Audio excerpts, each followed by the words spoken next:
De 12:20 a 14, Hoy por Hoy Vega Baja, en Radio Orihuela, Cadena SER.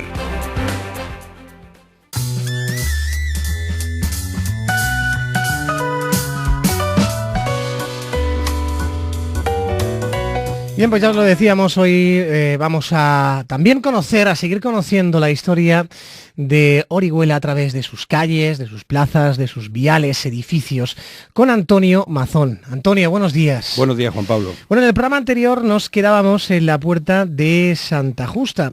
¿Hacia dónde marchamos hoy? Hoy nos centramos en una sola calle, la del Marqués de Arneva. Vamos a dedicar el programa a este marquesado, sobre todo al primer marqués. Un personaje muy interesante que rastreo hace más de 10 años y del que he almacenado numerosas escrituras. Testamentos, compras, pleitos. Su vida se podría titular La historia de una ambición. Bueno, pues suena interesante, sin lugar a dudas. Cuando quieras empezamos, Antonio. Victoriano Ordóñez de Villaquirán y Juan era el quinto hijo y primer varón del matrimonio formado por Victoriano Ordóñez de Villaquirán Rocaful y Valeriana Juan Gutiérrez. Su padre pertenecía a la pequeña nobleza local y en 1700 era el jurat en cap del estamen real del Consell Oriolano. Su madre, familia del prestigioso marino Jorge Juan. Victoriano padre murió en 1717 y en atención al mucho amor y voluntad que tenía por su primer hijo varón, lo mejoró para que formase mayorazgo con el grueso de sus propiedades. Su fortuna aumentó considerablemente 5 años después, cuando su tío, Joseph Ordóñez de Villaquirán, canónigo sacriste de la catedral, le nombró también heredero universal. Además de rico, en 1725 Victoriano era subdiácono y ostentaba el mismo cargo que su tío, canónigo sacriste de la catedral, figurando después como tesorero del cabildo. Bueno, un tío con vida resuelta, con un montón de cargos. Continúa porque parece interesante, ¿no? Pero no había hecho más que empezar. Ajá. Fue por esos años cuando comenzó a formar la finca que daría nombre al marquesado. En 2 lotes compró casi 200 taullas que lindaban con la heredad llamada de Arneva, propiedad de doña Isabel Ruiz.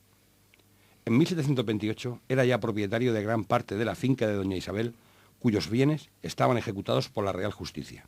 Y para rematar la operación compró al presbítero Agustín Llor la casa y la almazara. Luego siguió sumando más y más tierras. ¿Y qué hacía con tantas tierras y propiedades?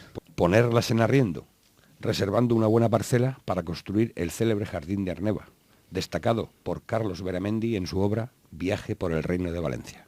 Leo: no lejos de Orihuela hay un jardín muy capaz, propio del Marqués de Arneva, dispuesto con mucha gracia y adornado con varias estatuas de mármol. ¿Tan bonito era? Tenemos también la descripción de Montesinos. Distante una media legua de la ciudad, camino de Urchillo, con decente casa, frutales, flores, cenador, andadores, laberinto, plazuelas, calles de matas y varias estatuas de piedra blanca sobre medianas columnas, representativas de muchos personajes de la antigüedad y reyes de España, que todo forma una vista deleitosa que es el embeleso de los extranjeros. Bueno, que sí que era bonita. ¿Qué pasó con este jardín, con esta zona que era de este señor? Desgraciadamente solo quedan ruinas. En una visita que hice hace años, acompañado por Jorge Belmonte, con quien comparto la pasión por el personaje, solo vimos restos de columnas, de bancos, de pedestales y un escudo roto con los apellidos Ordóñez y Juan bajo la corona de marqués. Allí confirmé una historia contada en mi familia. Mi bisabuelo fue administrador del Marqués de Arneva y vivió en esa casa. Mi abuela y sus hermanas recordaban un misterioso elemento del jardín, el llamado escuchador, donde jugaban de niñas hablando en la distancia. Se trataba de un banco protegido por una bóveda diseñada de tal forma que el marqués, sentado allí, podía escuchar las conversaciones de los sirvientes en la casa. Un gran hermano, ¿no? qué cotilla, diría. Una forma de tener controlado al personal. Ajá, sí, desde luego. Consolidada la heredad de Arneva, se puso manos a la obra con la calle de Santiago y la de las Gradas. La casa de su padre estaba en la manzana que la separaba de la plazuela del Carmen.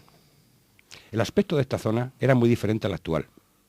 En unos días colgaré el programa en YouTube con planos que faciliten su comprensión. Lo cierto es que Victoriano fue comprando las linderas hasta hacerse con todas las casas, desde la puerta de Santa Justa hasta el comienzo de la calle del Hospital. Está bien eso de los planos a través de YouTube. Nos ha ayudado en otros programas, solo que con este hombre, con que pongas un plano de Orihuela, pues casi que sabemos que era todo suyo. No, es tremendo. Bueno, solo la zona. Ah, vale. Continúa, Antonio. En 1738, el ayuntamiento le concedió el único callejón que separaba sus casas para incorporarlo a sus propiedades. Es el que Ojeda llama de Eusebio en centurias anteriores. Mientras tanto, sostenía un farragoso pleito, 880 hojas nada menos, con sus cuñados y sobrinos por la herencia familiar. Aunque recibió sentencia desfavorable, no se amedrentó, y antes de emprender recurso les ofreció dinero. Sus familiares, hartos de pleitear contra el canónigo, firmaron concordia en 1741, pero su voracidad era insaciable. En 1751 se vio envuelto en otro pleito con una sobrina de su primo Severiano Ordóñez de Villaquirán, vecino de Elche. Era el hijo de otro hermano de su padre. A pesar de que su primo, sin hijos, le había nombrado heredero en 1739, su viuda había hecho nuevos testamentos en los que apartó para su sobrina, con la que convivía, una heredad en Elche con casa e hilo de agua, y para su criada el derecho a vivir en los bajos de la casa más 200 libras.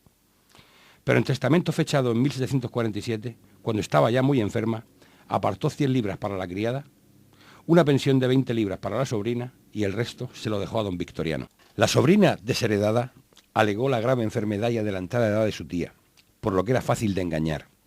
La criada testificó que don Victoriano violentó y persuadió a su ama con amenazas en una visita a su casa de Orihuela, obligándola a cambiar el testamento. Que ella intentó disuadirla con gestos para que no firmase, pero que el canónigo amenazó con tirarla por el balcón y tuvo que abandonar la casa dejándolos solos.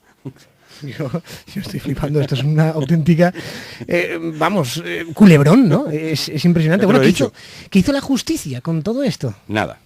Don Victoriano aportó solventes testigos que afirmaron que la señora organizó la visita para poder redactar su testamento definitivo, ya que en Elche sus domésticos y familiares la violentaban para obtener sus bienes.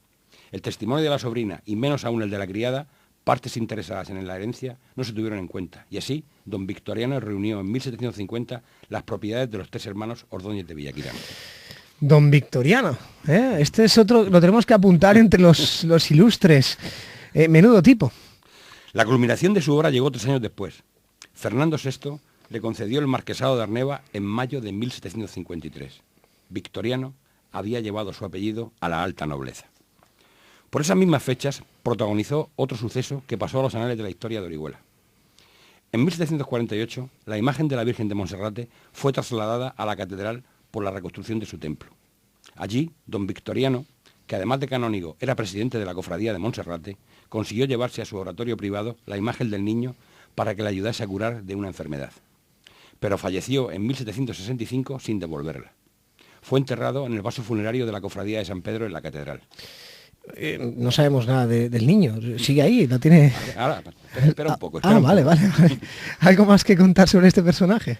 En 1764, un año antes de su muerte, ya poseía toda la manzana comprendida entre la calle de Santiago y la Plaza del Carmen, y solicitó permiso para formar un arco que comunicase el palacio con las casas contiguas, separadas únicamente por el callejón que ya le habían concedido años antes. La ciudad concedió el permiso a pesar de los recursos de un presbítero llamado Juan José Cerdá, que vivía enfrente y se sentía perjudicado. Una de las condiciones era que las esquinas fuesen cortadas para dar mejor embocadura al callejón. En una de esas esquinas achaflanadas que forman parte del arco, bajo el enorme y barroco escudo del marquesado, está tallada el ave que el pueblo ha bautizado como el pavo. La esquina del pavo le llaman. En el archivo del Reino de Valencia se conserva el plano de la obra sin escudo y sin pavo.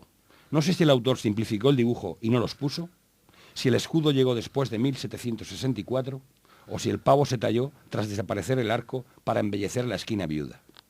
En el vídeo podréis ver el plano del arco y sacar vuestras propias conclusiones. Identificamos 3 de los 4 apellidos del escudo: Ordóñez, Juan y Rocaful. El cuarto, 3 flores de lis con 3 bandas, no lo he encontrado. Es interesante, esto también de los escudos. Sí, de la vida de este hombre, desde luego. Más cosas que nos puedas ir contando. El segundo marqués fue su sobrino José Sanazar Ordóñez de Villaquirán, hijo de su hermana Teresa y de Jacinto Sanazar, teniente coronel de dragones del regimiento de Tarragona destinado en Milán, cuya herencia administró también don Victoriano mientras sus hijos fueron menores. Falleció en Valencia a los 57 años, sin descendencia, y el título pasó a su sobrino Nicolás. La imagen secuestrada por el canónigo seguía en paradero desconocido, representándose la Virgen en pinturas y medallas sin el niño. Apareció entre los bienes dejados por el segundo marqués. Inmediatamente la cofradía de Monserrate emprendió un pleito ganado en 1789 para conseguir su recuperación, pero se encontraron con otro problema. El tercer marqués andaba siempre por la corte y no podían entrar en su oratorio privado. Por fin, Nicolás Pascual del Povil devolvió la imagen del niño en 1796, pero persuadido por el obispo y por el capitán general de Valencia. O sea que la tuvieron, esta imagen, retenida medio siglo, y mientras la Virgen sin niño, las pinturas que se hacían, porque claro, no había fotografías, todas las pinturas que se hacían de la Virgen, medallas, sin el crío. Increíble. En el Archivo Histórico Nacional se conserva un expediente interesante sobre el tercer marqués. Fue detenido y encerrado en la cárcel de Orihuela por colaboracionista y afrancesado en 1808. Gentilhombre en la corte de José Bonaparte, al estallar la guerra, lo consideraron traidor a la patria y lo condenaron a la pena de garrote, degradación de todos sus honores y secuestro de sus bienes. Consiguió huir a Francia, donde estuvo exiliado hasta que fue absuelto en 1813, devolviéndole sus bienes, distinciones y los empleos que tenía antes de la invasión francesa. Bueno, aunque sea afrancesado, los ricos parece que no solo ahora, sino antes también salían indemnes hasta de una guerra, ¿no?, de independencia. Siempre. Su hija, María del Carmen Pascual del Povil, fue la cuarta marquesa de Arneva y tampoco portó mucho por Orihuela.